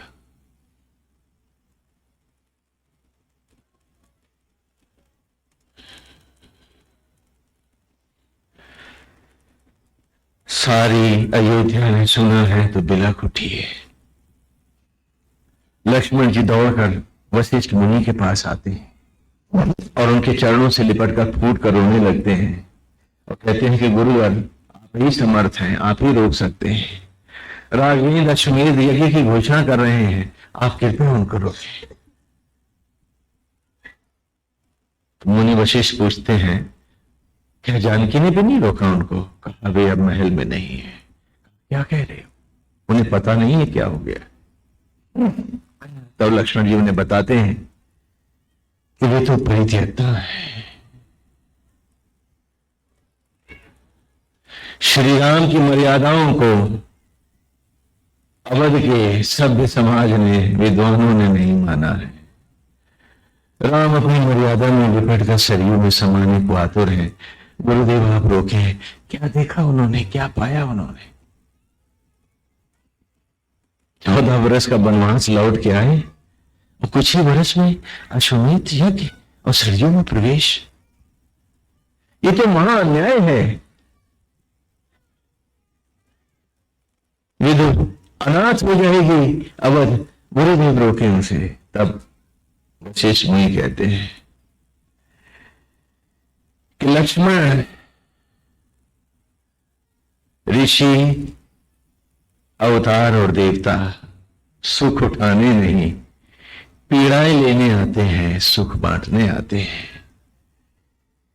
वे तो मर्यादा पुरुषोत्तम है, मर्यादा के अवतार हैं, उन्हें रोकना संभव नहीं है। लेकिन उन्होंने राजसूय यज्ञ तो अभी किया नहीं है। कहा भैया मैंने भैया राम को समझाया। लक्ष्मण कहते हैं लेकिन वो कहती हैं कि अब उन्हें राजसूय यज्ञ का प्रश्न ही कहाँ है, ये तो पहले ही 14 वर्ष का वनवास जी चुके हैं, वो तो अभी सरयू प्रवेश करेंगे। गुरुदेव इतना तो रोकिए कि अवध संभल सके। भारत भी पहुंच गए हैं और वे सब बिलख बिलख कर फूट फूट कर रो रहे हैं। ऋषि की कुटिया में सभी हैं, मंत्रीजन भी हैं। ये कैसा अनर्थ होने जा रहा है। तब मुनि वशिष्ठ भगवान श्री राम से स्वयं मिलने आते हैं और वे समझाते हैं तो राघवेंद्र कहते हैं, गुरुदेव ये राम का संकल्प है अग्नि के सम्मुख, क्योंकि जब जानकी को संकल्प लिया था तो राम ने भी संकल्प लिया था कि यदि उसकी मर्यादा को अवध ने नहीं माना तो राम सरयू प्रवेश करेंगे। ये तो तब के हैं गुरुदेव, आप मुझे अधर्म की ओर प्रेरित न करें। बड़ा धर्म संकट फैल गया है। तब हठ पूर्वक मुनि वशिष्ठ घोषणा करते हैं कि 14 वर्ष के वनवास के बाद भी तो तुमने राजसुख भोगा है, इसलिए वो अमान्य है। न चाहते हुए भी ऋषिराज को अयोध्या के लक्ष्मण भरत के हित में ये निर्णय लेना पड़ता है कि तुम 11 वर्ष का वानप्रस्थ कर लो 12 की जगह। उस 14 वर्ष के वनवास का 1 वर्ष तुम्हें मिलेगा और 10 वर्ष का तुम वनवास करोगे और 1 वर्ष का तुम्हारा अज्ञातवास होगा और 11वें वर्ष तुम अश्वमेध यज्ञ के अधिकारी हो जाओगे। श्री राम उनसे प्रार्थना करते हैं कि गुरुदेव मेरे साथ न्याय कीजिए, ये 11 वर्ष बहुत असह्य होंगे। कहा राघवेंद्र ये तो तुम्हें लेना ही पड़ेगा। अब गुरु का आदेश है, राम स्वीकारते हैं। राम स्वीकारते हैं कि पहले राजसूय यज्ञ के लिए उन्हें 1 वर्ष की प्रतीक्षा करनी होगी और तब वानप्रस्थ होगा और उसी में अज्ञातवास सम्मिलित होगा, पूरा 11 वर्ष का होगा। क्योंकि राजसूय यज्ञ तत्क्षण नहीं हो सकता, कुछ माह के लिए रोका गया था उसको।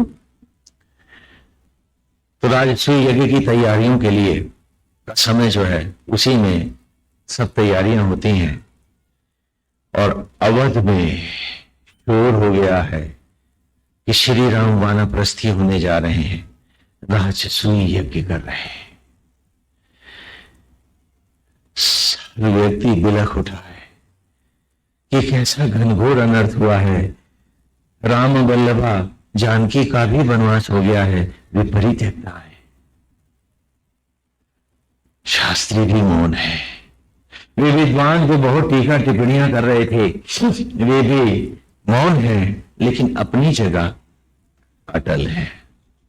उनका निर्णय ही सही है, दंड अवश्य मिलना चाहिए, उनको फिर कभी सम्मानित नहीं होना चाहिए। आज आप लोगों का तो यही निर्णय है ना?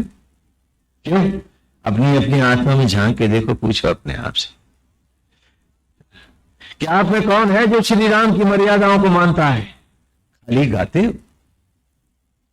पूछो अपने आप से। वे तो पतित पावन है और धर्म भी पतित पावन है, लेकिन तुम्हारा सोच और तुम्हारा समाज क्या है, हम पूछते हैं आपसे। पूछो अपने आप से, अपने अपने भीतर झांको। सभी राजाओं के यहां सूचनाएं गई हैं कि राघवेंद्र राजसूय यज्ञ करने जा रहे हैं। आप लोग अपनी अपनी यथा भावना के साथ पधारें। जिन्हें बदला लेना हो वो भी आए और जिन्हें साधुवाद देना हो वे भी पधारें। राजसूय यज्ञ का आरंभ है। तो मर्यादा है कि राजाओं को की ओर सूचना भेजने के लिए राज्य के कर्मचारी गण जाते हैं, लेकिन ऋषियों के यहां राज परिवार के व्यक्ति का जाना ही अनिवार्य है। और सभी ऋषियों को, संतों को सूचना देने के लिए उनके भाई गए हैं। हाँ, भरत जी वाल्मीकि की कुटिया में भी गए हैं। हाँ, पहले उधर की एक कथा ले लें तब आए, क्योंकि हम एक ही ओर बढ़ रहे हैं, कथा का दूसरा पक्ष लेते चले। वन में खड़ी है जानकी, मौन पत्थर की शिला से। सारा अतीत शून्य हो गया है, वर्तमान ये जंगल है और भविष्य का पता नहीं। क्या करेगी, कहां जाएगी? स्थिर कदमों से वो गंगा की ओर बढ़ती हैं और खड़े होकर मां गंगा से प्रार्थना करती हैं कि मां, आज जानकी के पास कुछ भी बाकी नहीं है। एक परित्यक्ता का अभिशाप लेकर जानकी भी अब और जीना नहीं चाहती। मां, अग्निदेव ने जानकी को वरदान दिया है कि उसकी अग्नियों से जलाएंगे नहीं। आज वो वरदान अभिशाप हो गया है। हे मां, तू जानकी के मन को आज शीतल कर ले, अपने ही जल में समा ले। रागनी और सरयू समा जाएंगे, फिर कब मिलन होगा, हम कहां जुड़ पाएंगे?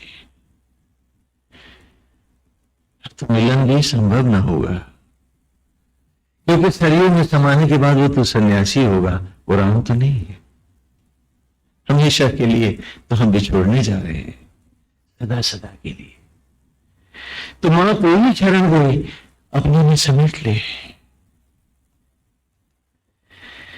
गंगा महर्षि वाल्मीकि को समाधि में दर्शन देके कहती है, शीघ्र मेरे तट पर आओ। भरतखंड का भविष्य जल में समाधिस्थ होना चाहता है, ऋषि दौड़ो, शीघ्र पहुंचो।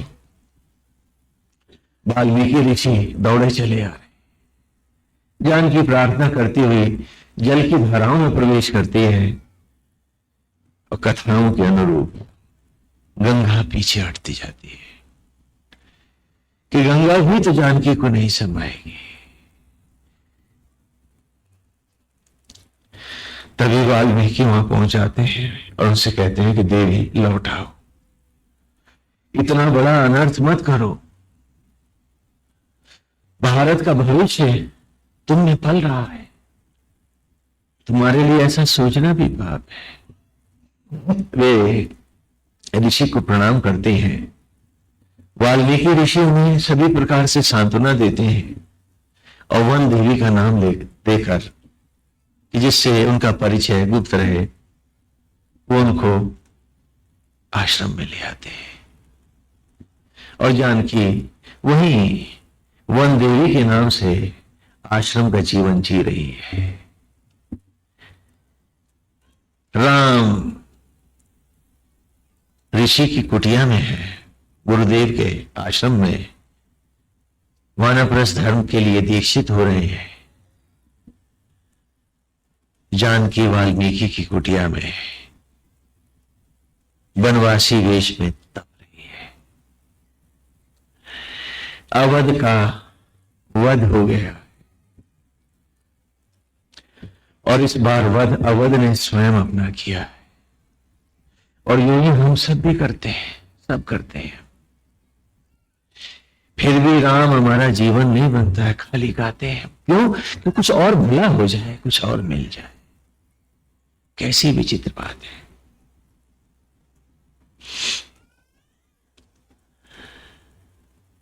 उस रात भरत जी वहीं रुके हैं, बुलाने आए हैं राजसूय यज्ञ के लिए। और उसी रात जानकी दूसरी कुटिया में संतति से वरद हुई है। भारत का भविष्य प्रकट हुआ है। भरत नहीं जानते हैं कि जानकी यहीं पर है और जानकी भी उनको निहार कर दुखी है, देखती है उनके सुंदर मुखड़ों को। हाँ, जुड़वा पुत्र हैं अथवा लवकुश हैं, कथाएं, लेकिन जो मूल कथा है उसमें लव और कुश जुड़वा ही प्रकट है। हाँ, कुछ ने माना है कि नहीं, वो ऋषि ने जब देखा खो गए तो ऐसा, लेकिन आप जैसे चाहें उसको ले सकते हैं, कथा है ये तो। नारायण हरि, हमें उसमें कुछ विशेष नहीं है। उनको देख करके जानकी का मन गहरे डूब जाता है कि आज तुम्हें प्रकट तो किया है, पर एक परित्यक्ता की संतान भर ही तो हो, क्या भविष्य है तुम्हारा। पुत्र सुख से वंचित, यही तो जान के तुम्हें दे पाएगी। जब निगाहें बच्चों पर जाती हैं तो बरबस आंखें बरस उठती हैं। जानकी जानती हैं कि भरत रुके हैं, भरत नहीं जानते हैं कि जानकी इस कुटिया में।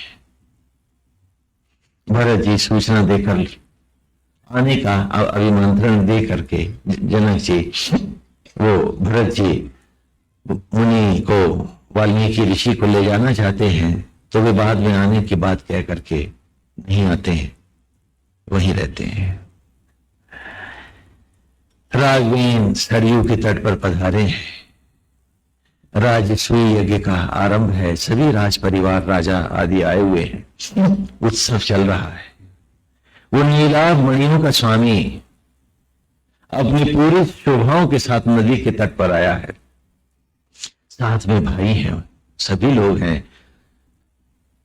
राघवेंद्र एक एक करके सारे आभूषण ब्राह्मणों को दान कर रहे हैं, अंग वस्त्र भेंट कर रहे हैं। वानप्रस्थ का वस्त्र धारण करते हुए यज्ञ करते श्री राम आज वानप्रस्थी हो रहे हैं। कल का सम्राट आज जन जन का आज किंचन सेवक है। राम के बाद राज्य को कौन संभालेगा। भरत से कहा गया है कि वे गद्दी पर पधारें, उन्होंने फिर मना कर दिया है, कहा कि ऐसा असंभव है, ये सिंहासन मेरी पूजा है, इस पर पुनः श्री राम की पादुका ही विराजेंगी। भरत गद्दी नहीं बैठेगा, भरत गद्दी नहीं बैठेगा, भरत सेवक बनेगा, सेवक ही रहेगा। और भक्त सदा सेवक होता है, और जो भक्ति में रत नहीं वो भरत नहीं है।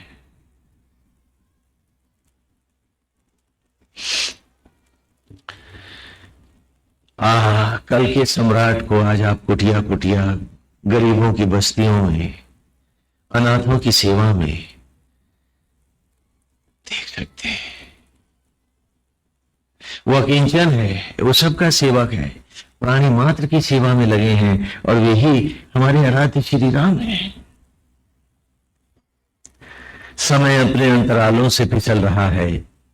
जानकी के पुत्र लव और कुश न जानते हुए कि उनके पिता कौन है, उस कुटिया में पल रहे हैं, आश्रम में है।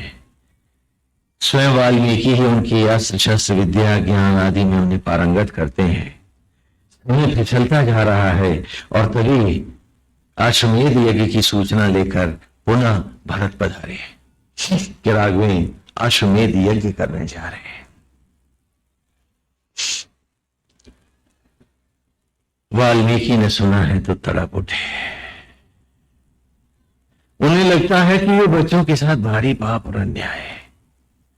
वे पुनः आने की बात कहकर टाल देते हैं कि समय होगा तो वे आएंगे, और वे नहीं आते हैं। आते हैं लेकिन कहां पर। अब अश्वमेध यज्ञ में भी राजसूय यज्ञ की तरह ही व्यवस्था होती है कि सारे राजा महाराजा जितने योद्धा हैं सब आते हैं, और उनको राज्य की सीमाओं पर ही वो पथ जहां से घोड़ा गुजरेगा, अश्वमेध यज्ञ का अश्व दौड़ता है ना। वो अश्व देखा तो उन्होंने युद्ध करा दिए हाँ, वो अश्वमेध यज्ञ का अश्व दौड़ता है। उस अश्व पर वानप्रस्थ के समय लिया हुआ जो दंड है वही विराजता है, और साथ में सेनापति और सैनिक होते हैं कि अतीत का महाराज,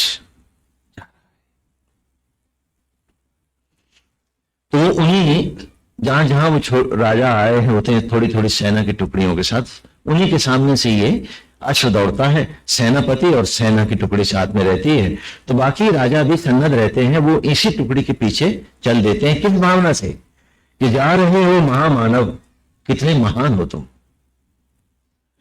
कि राजमहल में रहे, समृद्ध सब कुछ होते हुए, सारे ऐश्वर्य होते हुए भी, सब कुछ अपने पास रखते हुए भी, तुम कीचड़ में कमल की तरह इस राज्य में रहे हो, तभी तो आज मानस के हंस की तरह उड़ के चले जा रहे हो। माया कीचड़ तुमसे लिपटा नहीं है। तुम्हें मन ही मन शत शत प्रणाम करते हैं और हम भी संकल्प लेते हैं कि कल हम भी इसी राह आएंगे। क्योंकि जो बड़ा करता है समाज उसी का आचरण करता है, और जब बड़ा ब्लैक कर रहा है, घूस कर रहा है, स्मगलिंग कर रहा है और थोथे दम्भ में जा रहा है, तो समाज भी तो उसी का अनुसरण करेगा। क्योंकि समाज की चाल तो भेड़ की चाल होती है। हम इस कथा का कोई पूरा ले जाके समापन करेंगे, उसके बाद फिर गोविंद है हरि नारायण। तो राघवेंद्र ने अश्वमेध यज्ञ की घोषणा की है। सारे राजा पधार गए हैं, सारे संत ऋषि और मनीषी जन आए हैं। तो यहां वो वनवासी राजा पुनः एक बार सारे ऐश्वर्य को धारण करता है, ये मर्यादा है। तो उन्होंने सारे वस्त्राभूषण धारण किए हैं और एक बार फिर अवध का सम्राट, जैसा कि अश्वमेध यज्ञ में होता है, अभी थोड़ा शोर न करें, अभी यज्ञ में होता है कि मर्यादा है कि वे सब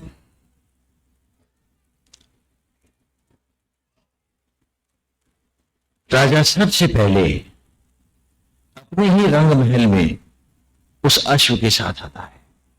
देखिए पूरा दृश्य दिखाते हैं और सबसे पहले वो अपनी रानियों से आज्ञा मांगता है अश्वमेध यज्ञ की।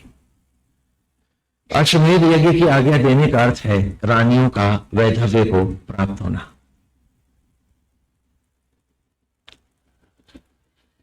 तो महाराज को रोकने का प्रयास करती हैं, लेकिन जिसने वानप्रस्थ जिया है, अज्ञातवास कर चुका है जो, तो उनको भी उनका हितोपदेश करता है और बिलखती रानियों से आज्ञा लेकर वो अश्व को लेकर बाहर आता है। तो बेटे अश्व की लगाम पकड़ते हैं और प्रार्थना करते हैं अपने पिता से कि वे अश्वमेध यज्ञ न करें, यहीं तप करें और वो सेवक बन के उनकी सेवा करेंगे। लेकिन वो जिसने आत्मा की राह पकड़ ली है, जिसके पास नारायण ही सब कुछ है, आत्मा का सत्य ही सब कुछ है, वो भैया कैसे रुक सकता है। वो उनको भी हितोपदेश देता हुआ फिर पुनः दरबार की तरफ अश्व को लेकर आता है। महाराज ये मर्यादा है। तो राजा, उनके भाई, मंत्री आदि जो छोटे राजा जो भी होते हैं वे प्रार्थना करते हैं, लेकिन अश्वमेध यज्ञ को जाता वो राजा जो एक तापस तपस्वी के स्वरूप को पा चुका है, वो सबको उपदेश देता हुआ आगे बढ़ता है। तो वहां पर द्वार पर ही सारे संत और ऋषि ऊंचे स्थान पर विराजमान होते हैं। उनके पास से जब अश्व आता है तो वो डांट देते हैं कि राजन अश्व को रोक दो। वो अश्व रुक जाता है और वो हाथ जोड़ के खड़ा होता है, मांगता है कि आप कृपा करके मुझे आदेश दें, अश्वमेध यज्ञ का अधिकार दें। तो कहा नहीं, हम पहले जानना चाहते हैं कि जिस राह तुम जा रहे हो उस तत्व को तुमने पाया है या नहीं, तुम्हारी कोई इच्छाएं, तृप्तियां अथवा लिप्साएं शेष तो नहीं है, तुम ज्ञान को सूक्ष्मता से धारण कर पाए हो अथवा नहीं। इसलिए हे राजन, अश्व आगे नहीं जाएगा, पहले हमारे प्रश्नों के उत्तर दोगे। और वे सारे संत ऋषि मनीषी जन वेद वेदांगों के सूक्ष्म जीवन दर्शन के नाना प्रश्न पूछते हैं, और जब वो सबके उत्तर दे करके देता है, सबको संतुष्ट करता है, तो वे कुछ वर्षा करते हैं और इस प्रकार अश्वमेध यज्ञ का अश्व आगे बढ़ता है। जब बाहर आता है किले से तो सेनापति उस अश्व को की लगाम अपने हाथ में ले लेता है और उसी अश्व को दौड़ाता हुआ स्वयं अपने अश्व पे बैठा हुआ और बाकी सेनाएं पीछे, ये पूरा का पूरा इस सेना की टुकड़ी नगर में से गुजरती है। तो जब नगर से ये गुजरता है अश्वमेध यज्ञ का अश्व, तो सारी प्रजा बहुत सुंदर सजी है, नगर सजा है।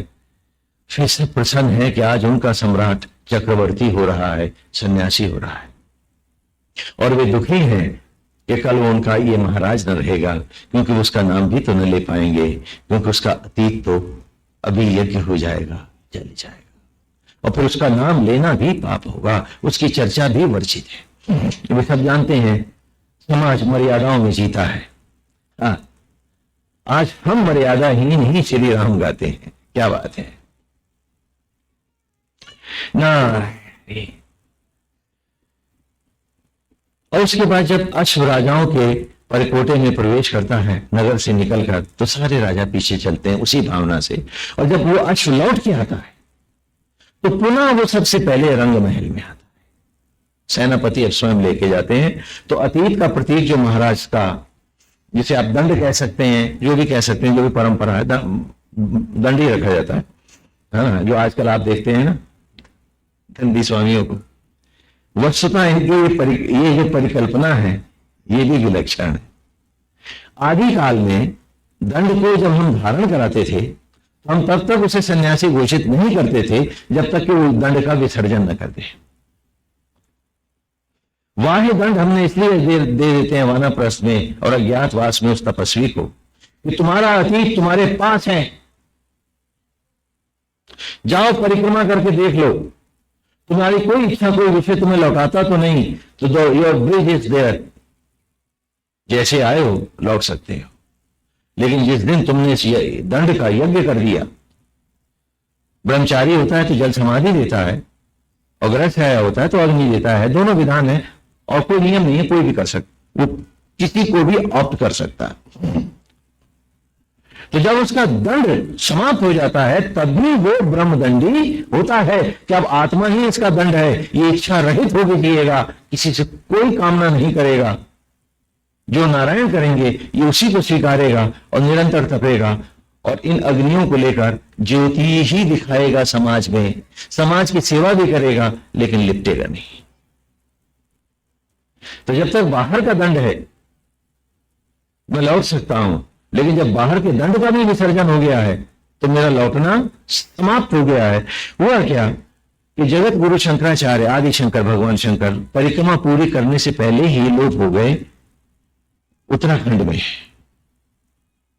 फिर पता ही नहीं चला कि वो किस प्रकार किस लोक को गमन कर गए। तो तब से ये पकड़े रहने की परिपाटी हो गई, क्योंकि उन्होंने गुरु ने विसर्जन नहीं किया, तब चेले कैसे छोड़े।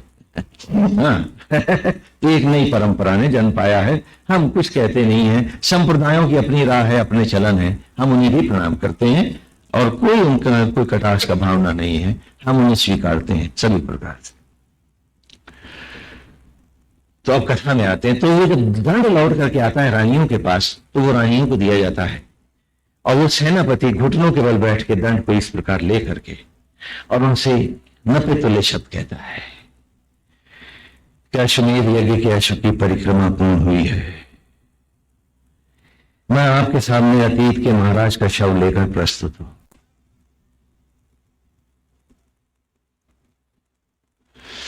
आप इसी शव के साथ आज रात्रि बालू पर शयन करें, रेणुका पर, और प्रातः ये शव को लेकर आप अपने पुत्रों सहित अंतिम दाह के लिए पधारे। कांपते हाथों से बिलखती हुई वो पत्नियां उस दंड को लेती हैं, क्योंकि ये मृत्यु से कम नहीं है, क्योंकि वस्तुतः ये मृत्यु ही है, क्योंकि कल उनके पति नहीं है, वो तो कोई सन्यासी होगा जिसके लिए मन में भी कोई भाव लाना महापाप होगा।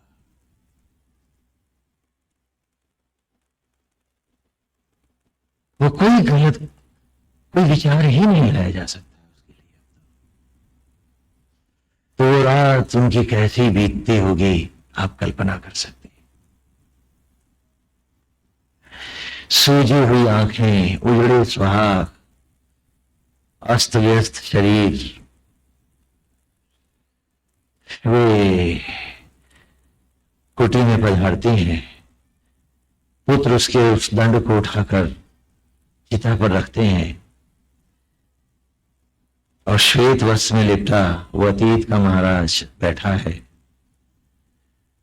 सारे आचार्य मुझसे कहते हैं कि महाराज कल्पना करो कि तुम जल रहे हो, तुम्हारा सर्वस्व जल रहा है।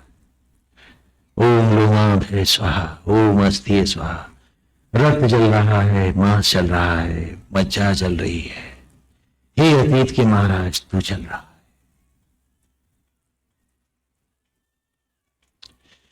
अतीत जल रहा है, तो भस्मसात हो रहा है, तो शेष हो रहा है। हर विचार को जला, हर संपूर्ण स्मृतियों को जला दे और शेष कर दे। और तब वो अतीत का महाराज जब भस्म हो जाता है, तो ये जो वस्त्र में लपेटा हुआ महाराज जो साथी में यज्ञ कर रहा अतीत का, जो अब महाराज नहीं है, तो कल्पना है कि वो पुष्पों की भांति, अस्थियों की भांति वो नदी में आता है, श्वेत वस्त्र से लिपटा हुआ, और उसी के वस्त्र को आचार्य पकड़ करके वो निर्वस्त्र दे जल में प्रवेश पाती है। और जब नदी के उस पार होती है तो वो अग्निवेश होता, पुनः अग्नियों में नया जन्म सन्यासियों के द्वारा पाता है। और इस प्रकार अतीत का राजा सदा सदा के लिए विगत हो जाता है, और वो श्वेत वस्त्र ही पत्नियों को दिया जाता है, और पत्नियां उसी को वैधव्य के रूप में धारण करती हैं। इसी परिपाटी को, जो मूल कथा है वो ये है, इसी को, क्योंकि आजकल आप घरों में ही मरते हो, तो वो सीधे सीधे उनको वही धारण कराया जाता। क्योंकि पहले आप वानप्रस्थ लेते थे, पुनः सन्यासी होते थे। लेकिन उस दिन की बात है कि जब इस धरती का मानव जानता था कि जीवन एक पाठशाला है, वो छात्र है और उसे कक्षा कक्षा आगे बढ़ना है, तो कल एक क्लास से दूसरी क्लास में, दूसरी क्लास से तीसरी क्लास में, वर्णाश्रम धर्म में छात्र ही तो जाएगा, चपरासी तो खाली घंटी बजाएंगे। वो तो कक्षा में पढ़ते नहीं है, तो हम सब घंटी बजाने वाले। हाँ, आज ये अवस्था होगी हमारी। तो अब कथा में आते हैं। हाँ, कि अतीत के महाराज अश्वमेध यज्ञ की घोषणा हुई है, सारे राजा पधारे हैं। आज राम नहीं रहेंगे, आज अवध अनाथ हो जाएगी। श्री राम सरयू समाएंगे गुप्तार घाट पर। सारा अवध बिलख रहा है। उन विद्वानों के निर्णयों को, हर एक को वो निर्णय अब गाली सा लगने लगा है। जनता जनमानस में विद्रोह है, अरे ये महा अन्याय है, ये उचित नहीं हुआ है। और आज सब ने अपने वस्त्रों का परित्याग कर सीताराम, राम जानकी लिख लिख कर अपने तन पे धारण किया है कि हमारे राजा रानी वही रहेंगे।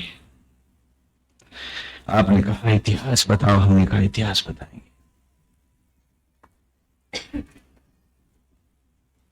जनमानस में विद्रोह है। ये इस अश्वमेध यज्ञ को लेकर हर व्यक्ति संत्रस्त है। जब राम ने वानप्रस्थ लिया है तो नगर के बहुत से लोगों ने उसी दिन वानप्रस्थ भी ग्रहण कर लिया है कि वे भी अश्वमेध यज्ञ करते सरयू समाएंगे। यदि राम अयोध्या का नहीं है तो वे भी अवध छोड़ जाएंगे। हर तरफ तड़प है, पीड़ाएं हैं हर तरफ, हर ओर। और वो समय आ गया है जब राघवेन रंग महल में अंशु को लेकर आए। कल्पना करो कि जो एक पत्नी व्रत